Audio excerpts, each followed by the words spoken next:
St Alban Teddington was built in the last century because the growing congregation couldn't get into the old church.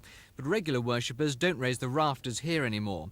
That's been left to the vandals, who've destroyed the once beautifully decorated interior. 6 years ago it was declared redundant as a church. Now it faces the increasingly strong likelihood of demolition.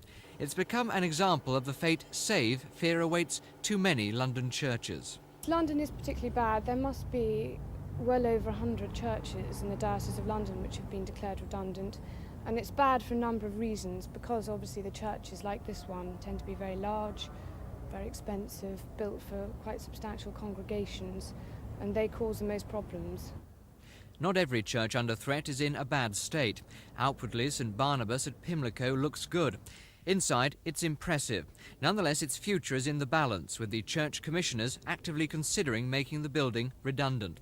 It's one of the earliest examples of the Anglo-Catholic revival. As such, it's one of the finest examples of the architecture and the ecclesiastical thinking of that era. And I think if it goes, there is no building quite like it in this part of London. In the end, St Barnabas's architectural importance could save it. Others may not be so lucky. At the Union Chapel in Islington, one demolition application has been turned down, but no real use has been found for the building.